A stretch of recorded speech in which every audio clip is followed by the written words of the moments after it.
Spoon jar jar, spoon, spoon jar jar. Spoon jar, spoon jar jar, spoon.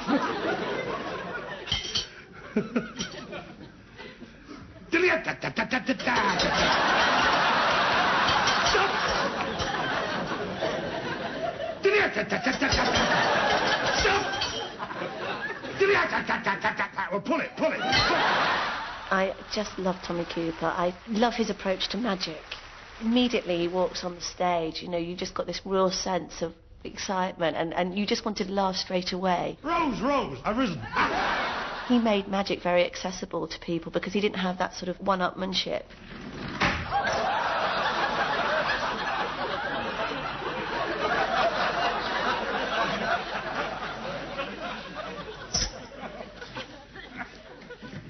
Empty!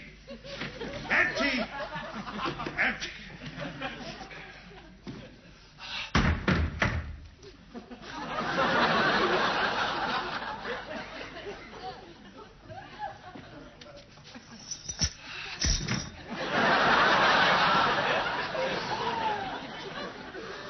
Oh, it's dark in there.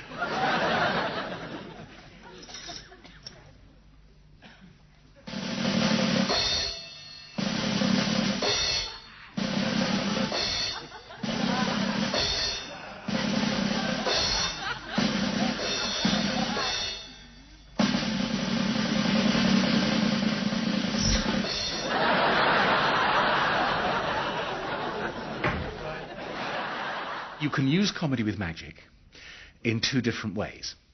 You can be a funny person doing magic tricks wrong or badly or hilariously, as epitomised by Tommy Cooper, who's the great buffoon.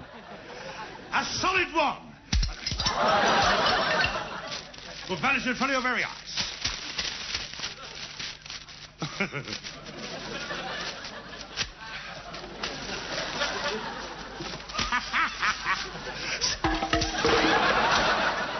Quite extraordinary. But magicians in this country have tended to use comedy in a different way. Comedy magicians in this country have tended to be very skillful.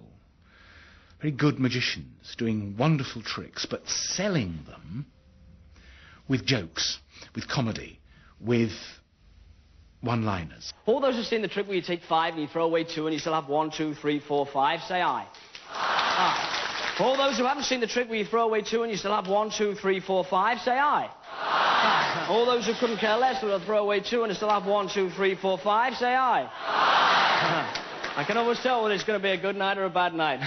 Good night. So, what's the use of you standing there with these 5, throwing away 2 and still having 1, 2, 3, 4, 5? And what would be good is to take the 5 and throw away 1, 2, 3, 4, 5 and be left with 1, 2, rather than throw away 1, 2 and be left with 1, 2, 3, 4, 5 dollars. That's funny, but there's lots of young guys today who are very good, they're very talented, and some of them are very good magicians, but they trivialize the magic. It's really not important.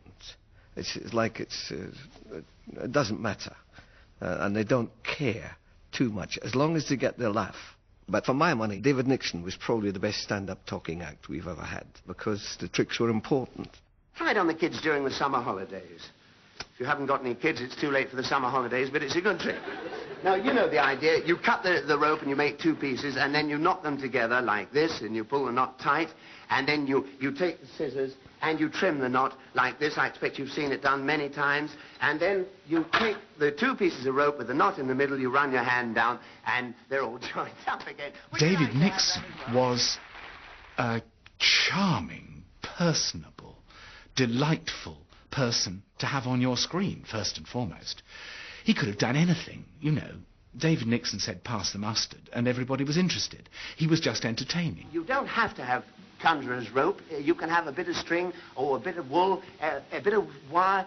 Oh, a bit of wire, anything. Look, I'll show you how to do it with this. Can I have a little bit more? That's lovely. Thanks. Now, look, all you do, what you do first of all, you take the wire like this, or the string, or whatever it is, and you take your scissors. Now, there's only one tricky move. After you've cut it, now, this is a little bit more difficult, but...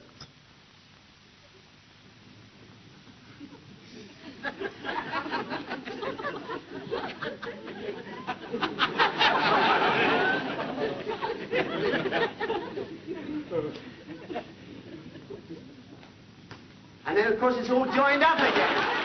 He had this enormous skill of not apparently taking the magic seriously. It was a mild little diversion. It was a way of passing a few minutes, and he wasn't doing anything particularly world-shattering.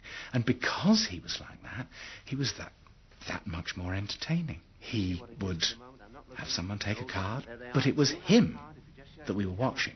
We weren't watching the card. We were interested in his relationship with us and in his relationship with the person who was helping him. Sir, will you look inside the envelope and make sure it's empty? Now, if you put the card in the envelope for me, Mr. Hunter, and stick it in there without letting me see it, and if you don't mind, always ahead of me, if you'll stick the flap down, I don't like the taste myself. It's horrible, isn't it? I'm very, very sorry, but these are second-hand, you see. They're the only ones. And just to make sure, sir, would you sign your initials over there? I've got a pen here if you haven't got one, just so that you'll know. You press the thing down and it usually sticks. Sometimes it pops up halfway, so that you'll recognize this again, you see. Everyone thinks it's camera tricks, so you have to persuade them that you're bona fide, that you're not going to deceive them in that way. You're going to deceive them in another way. Do you have a cigarette on you? I think so. I'd be very... I don't want that one back, no. Oh, thank you very much. This is very good. You weren't saving them for Christmas or anything. Oh, these are turkeys. Oh, no, you've been sitting on them. Oh. He united technical expertise with an enormous charm and an extraordinary ability to draw you in. Don't think me rude, sir. I'm going to take your cigarette here. Nothing else in my hands. I'm going to tear it down the paper like this, and I'm going to pull the cigarette, the paper from the cigarette. There's something inside here. Looks a little like a card. It is a card. It's a playing card. It's the three of down. Was that the card you took? Three of down? That was the card. That's yes. fortunate, isn't it? It wasn't three down. Well, He could have sold you anything. now, it really is your signature on the flap, sir. This is very important. I don't think I'll do it. Mr. Hunter's signature on the flap. Will you open it before I touch it? Just open the envelope. Look inside. Make sure that the card has completely disappeared from inside the envelope. Now, I think you can see what's happened, sir. Could I show the others? That leaves you in the envelope just with the tobacco from your cigarette. His ability as a performer, forget the magic. He was an all-round entertainer, and one of the greatest, I would say. And he sang, and he was very good at singing parodies written by George Martin. I remember one where we accompanied the opera singer June Bronhill in a parody with opera bits in it, and that was great fun. He enjoyed doing that. Do you remember that Carmen trick I showed you once? Carmen? Oh, yes. You took an ordinary opera hat and made some magical passes just like that. And when I tried to throw the hat away, it kept on coming back like that. Hooray! There is a huge charisma, and his personality is enough. He's prepared to make room on a stage for other people to look great. And again, in entertainment, how rarely do we see that? Where a performer will make space within the space that they have to let other people look wonderful. And if the laugh is on anybody, it's on him. I'll show you how to tear some paper dolls to call your own. You fold it once and tear along the line. That's one for me and one for you. Now, David, tell me what to do. Just copy me. Like this. You're doing fine. They're bound to turn out right. I'm concentrating. Oh, they'll be the cutest dolls in all the world. I'm gonna have some paper dolls that I can call my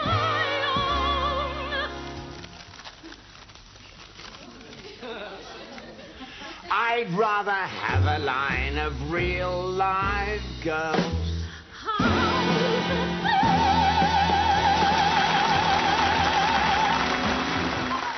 Kind of like your nice uncle